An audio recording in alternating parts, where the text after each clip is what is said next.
केरल देश में एक मेधावी नामक राजा राज्य करते थे। शत्रुओं ने उनके देश पर चढ़ाई की। युद्ध में महाराज मारे गए। पति की मृत्यु के दुख में रानी भी उनके साथ सती हो गईं। राजा का इकलौता पुत्र चंद्रहास अभी 5-6 साल का ही था। दाई ने चुपके से उन्हें नगर से निकाला और कुंतलपुर ले गई। वह स्वामी भक्ता दाई मेहनत मजदूरी करके राजकुमार का पालन पोषण करने लगी। चंद्रहास बड़े ही सुंदर थे और बहुत सरल तथा विनयी थे। गांव के सभी स्त्री पुरुष ऐसे भोले सुंदर बालक से स्नेह करते थे। कहते हैं, जो अनाथ हो जाता है, जिसका कोई नहीं होता, उसके स्वयं भगवान होते हैं। उन्हीं की कृपा से एक दिन नारद जी घूमते हुए कुंतलपुर पहुंचे। बालक को एक शालग्राम की मूर्ति देकर नाम मंत्र बता गए। नन्हा बालक देवर्षि की कृपा से हरिभक्त हो गया। अब जिस समय वह अपने आप को भूलकर अपने कोमल कंठ से प्रभु गान करते हुए नृत्य करता, देखने वाले मुग्ध हो उठते। कुंतलपुर के राजा परम भगवद भक्त एवं संसार के विषय से पूरे विरक्त थे। विरक्त यानी भोग विलास से दूर रहने वाला। उनका कोई पुत्र नहीं था, केवल चंपक मालिनी नाम की एक कन्या थी। महर्षि गालव को राजा ने अपना गुरु बनाया था और गुरु के उपदेशानुसार वे भगवान के भजन में ही लगे रहते थे। राज्य का पूरा प्रबंध मंत्री धृष्ट बुद्धि करता था। मंत्री की अलग से भी बहुत बड़ी संपत्ति थी।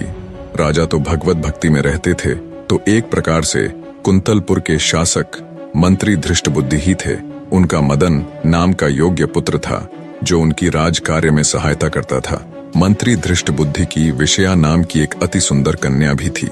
मंत्री की रुचि केवल राज कार्य और धन एकत्र करने में ही थी, किंतु उनका पुत्र मदन भगवान भक्त था। वह साधु संतों की सेवा करता था। इसीलिए मंत्री के महल में जहां विलास तथा राग रंग चलता था, वहीं कभी कभी संत भी एकत्र हो जाते थे। भगवान की पावन कथा भी होती थी। इन कार्यों में रुचि न होने पर भी मंत्री धृष्ट बुद्धि अपने पुत्र के कारण कुछ न बोलते।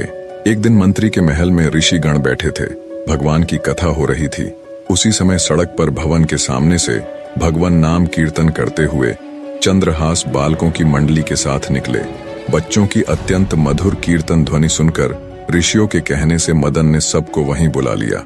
चंद्रहास के साथ बालक नाचने गाने लगे। मंत्री धृष्ट बुद्धि भी इसी समय वहां आ गए। मुनियों ने तेजस्वी बालक चंद्रहास को तन्मय होकर कीर्तन करते देखा तो वे मुग्ध हो गए।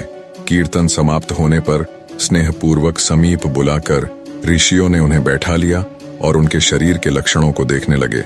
ऋषियों ने चंद्रहास के शारीरिक लक्षण देखकर धृष्ट बुद्धि से कहा, मंत्रिवर, तुम इस बालक का प्रेम पूर्वक पालन करो, इसे अपने घर रखो।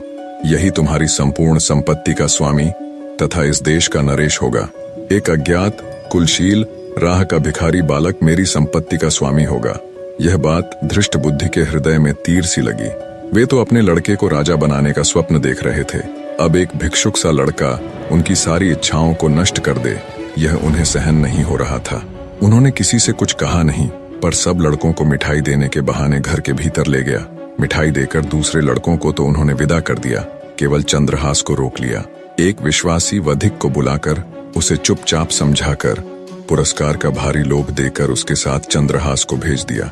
चंद्रहास ने जब देखा कि मुझे यह सुनसान जंगल में रात के समय लाया है, तब इसका उद्देश्य समझकर कहा, भाई तुम मुझे भगवान की पूजा कर लेने दो, तब मारना।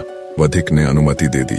चंद्रहास ने शालग्राम जी की मूर्ति निकालकर उनकी पूजा की और उनके सम्मुख गदगद कंठ से स्तुति करने लगा। भोले बालक का सुंदर रूप, मधुर स्वर तथा भगवान की भक्ति देखकर वधिक की आंखों में भी आंसू आ गए। उसके हृदय में एक निरपराध बालक को मारने की बात सोचकर एक टीस उठी, परंतु उसे मंत्री का भय भी था।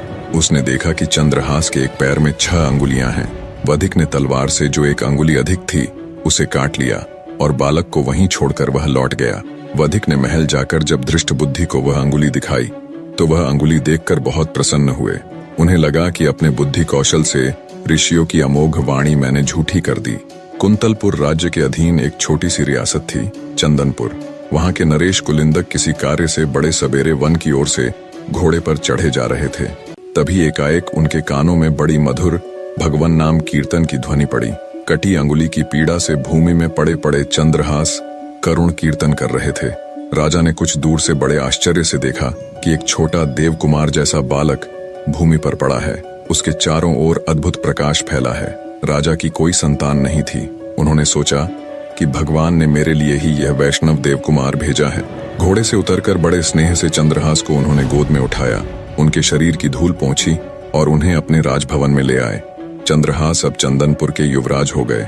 यज्ञोपवीत संस्कार होने के पश्चात गुरु के यहाँ रहकर उन्होंने वेद, वेदांग तथा शास्त्रों का अध्ययन किया। राजकुमार ने अस्त्र शस्त्र चलाना तथा नीति शास्त्र आदि सीखा। अपने सद्गुणों से वे राज परिवार के लिए प्राणों के समान प्रिय हो गए। समय बीतने के साथ राजकुमार चंद्रहास अब एक हट्टा कट्टा सुंदर नौजवान बन चुका था। राजा कुलिंदक ने अब उन्हीं पर राज्य का भार छोड़ दिया। राजकुमार चंद्रहास के प्रबंध से छोटी सी रियासत हरिगुणगान से पूर्ण हो गई। राज्य में अब कोई दुखी नहीं था। चंदनपुर रियासत की ओर से कुंतलपुर को 10,000 स्वर्ण मुद्राएं कर यानी टैक्स के रूप में प्रतिवर्ष दी जाती थीं। अब की बार चंद्रहास ने उन मुद्राओं के साथ और भी बहुत से धन रत्नादि उपहार भी भेजे। धृष्टबुद्धि ने जब चंदनपुर राज्य के ऐश्वर्य एवं वहां के युवराज के सुप्रबंध की बहुत प्रशंसा सुनी, तब वो स्वयं वहां की व्यवस्था देखने चंदनपुर गए। राजा कुलिंदक तथा राजकुमार ने उनका खुले हृदय से स्वागत किया। यहाँ आकर जब धृष्टबुद्धि ने चंद्रहास को देखा तो वो उसके तेज से ही पहचान गया कि ये तो वही बालक है, ये बच कैसे गया। उनका हृदय व्याकुल हो गया। एक बार फिर मंत्री धृष्टबुद्धि ने राजकुमार को मारने का षड्यंत्र रचा और एक पत्र देकर कहा, युवराज, बहुत ही आवश्यक काम है और दूसरे किसी पर मेरा विश्वास नहीं। तुम स्वयं यह पत्र लेकर कुंतलपुर जाओ और ध्यान रहे मार्ग में पत्र खुलने न पाए, कोई भी इस बात को न जाने। इसे सीधे मदन को ही देना। चंद्रहास घोड़े पर चढ़कर अकेले ही पत्र लेकर कुंतलपुर को चल पड़े। दिन के तीसरे पहर वे कुंतलपुर के पास वहां के राजा के बगीचे में पहुंचे। बहुत प्यासे और थके थे, अतः घोड़े को पानी पिलाकर एक ओर बांध दिया और स्वयं सरोवर में जल पीकर एक वृक्ष की शीतल छाया में लेट गए। लेटते ही उन्हें निद्रा आ गई। उसी समय उस बगीचे में राजकुमारी चंपक मालिनी अपनी सखियों तथा मंत्री कन्या विषया के साथ घूमने आई थी। संयोगवश अकेली विषया उधर चली आई जहां चंद्रहास सोए थे। इस परम सुंदर युवक को देखकर वह मुग्ध हो गई और ध्यान से उसे देखने लगी। उसे निद्रित कुमार के हाथ में एक पत्र दिख पड़ा। कुतूहलवश उसने धीरे से पत्र खींच लिया और पढ़ने लगी। पत्र उसके पिता का था। उसमें मंत्री ने अपने पुत्र को लिखा था, इस राजकुमार को पहुंचते ही विष दे देना। इसके कुल, शूरता, विद्या आदि का कुछ भी विचार न करके मेरे आदेश का तुरंत पालन करना। मंत्री की कन्या को एक बार पत्र पढ़कर बड़ा दुख हुआ। उसकी समझ में ही न आया कि पिताजी ऐसे सुंदर देवकुमार को क्यों विष देना चाहते हैं। सहसा उसे लगा कि पिताजी इससे मेरा विवाह करना चाहते हैं। वे मेरा नाम लिखते समय भूल से या अक्षर छोड़ गए। उसने भगवान के प्रति कृतज्ञता प्रकट की कि पत्र मेरे हाथ लगा, कहीं दूसरे को मिलता तो कितना अनर्थ होता। अपने नेत्र के काजल से उसने पत्र में विष के आगे उससे सटाकर या लिख दिया, जिससे विषया दे देना पढ़ा जाने लगा। पत्र को बंद करके निद्रित राजकुमार के हाथ में ज्यों का त्यों रखकर वह शीघ्रता से चली गई। चंद्रहास की जब निद्रा खुली तब वे शीघ्रता पूर्वक मंत्री के घर गए।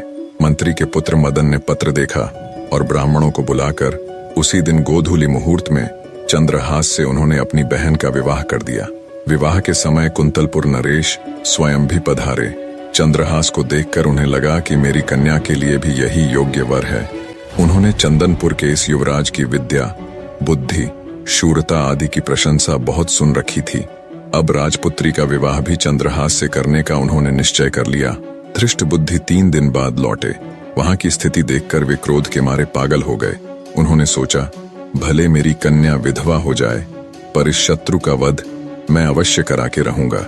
द्वेष से अंधे हुए हृदय की यही स्थिति होती है। अपने हृदय की बात मंत्री ने किसी से नहीं कही। नगर से बाहर पर्वत पर एक देवी का मंदिर था। धृष्टबुद्धि ने एक क्रूर वधिक को वहां यह समझाकर भेज दिया कि जो कोई देवी की पूजा करने आए उसे तुम मार डालना। मंत्री ने चंद्रहास को कहा कि अब तुम मेरे दामाद हो गए हो। हमारी कुल प्रथा के अनुसार शादी के बाद भवानी जी की पूजा की जाती है। मंत्री ने चंद्रहास को सायंकाल बिल्कुल अकेले जाकर देवी की पूजा करने का आदेश दिया। इधर कुंतलपुर नरेश के मन में वैराग्य हुआ। वो जल्द से जल्द अपनी पुत्री का विवाह चंद्रहास के साथ कराना चाहते थे। राजा ने मंत्री पुत्र मदन को बुलाकर कहा, बेटा, तुम्हारे बहनोई चंद्रहास बड़े सुयोग्य हैं। उन्हें भगवान ने ही यहाँ भेजा है। मैं आज ही उनके साथ राजकुमारी चंपक मालिनी का ब्याह कर देना चाहता हूँ। प्रातःकाल उन्हें सिंहासन पर बैठाकर मैं तपस्या करने वन चला जाऊंगा। तुम उन्हें तुरंत मेरे पास भेज दो। इधर राजकुमार चंद्रहास पूजा की सामग्री लिए मंदिर की ओर जा रहे थे। तभी मंत्री पुत्र मदन राजा का संदेश लिए बड़ी उमंग से उन्हें मार्ग में मिले। मदन ने पूजा का पात्र यह कहकर स्वयं ले लिया कि मैं देवी की पूजा कराता हूँ, आपको महाराज ने तुरंत बुलाया है। और चंद्रहास को उसने राजभवन भेज दिया। जिस मुहूर्त में धृष्ट बुद्धि ने चंद्रहास के वध की व्यवस्था की थी, उसी मुहूर्त में राजभवन में चंद्रहास का राजकुमारी के साथ विवाह हो रहा था। मंत्री पुत्र मदन जब पूजा का थाल लेकर देवी के मंदिर में पहुंचा, वधिक ने उसी समय उसका सिर काट डाला। धृष्ट बुद्धि को जब पता लगा कि चंद्रहास तो राजकुमारी से विवाह करके राजा हो गए, उनका राज्याभिषेक हो गया और मारा गया, मेरा पुत्र मदन, तब व्याकुल होकर वे देवी के मंदिर में दौड़े गए। पुत्र का शरीर देखते ही शोक के कारण उन्होंने तलवार निकालकर अपना सिर भी काट लिया। संयोगवश धृष्ट बुद्धि को उन्मत्त की भांति दौड़ते समय राजकुमार चंद्रहास ने देख लिया था। वे भी तुरंत अपना घोड़ा ले उसी दिशा में चल दिए जिधर कुछ समय पहले ही उसका ससुर मंत्री धृष्ट बुद्धि गया था। वे तनिक देर में ही मंदिर में आ गए। सारा माजरा समझ अपने लिए दो प्राणियों की मृत्यु देखकर चंद्रहास को बड़ा क्लेश हुआ।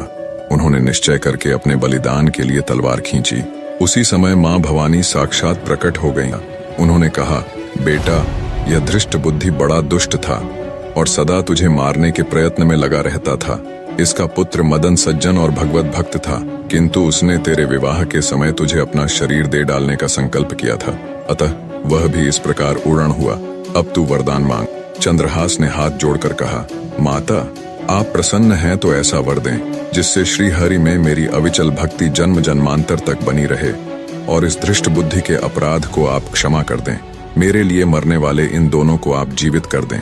देवी तथास्तु कहकर अंतर्ध्यान हो गई। धृष्ट बुद्धि और मदन तुरंत उठ खड़े हुए। सारे वृतांत का पता चलने पर मंत्री धृष्ट बुद्धि राजकुमार चंद्रहास के पैरों में गिरकर माफी मांगने लगा। राजकुमार चंद्रहास ने उन्हें उठाया और अपने हृदय से लगा लिया। मंत्री अब पूरी तरह बदलकर भगवान के परम भक्त हो गए। मदन तो भक्त था ही, उसने चंद्रहास का बड़ा आदर किया। सब मिलकर सानंद घर लौट आए।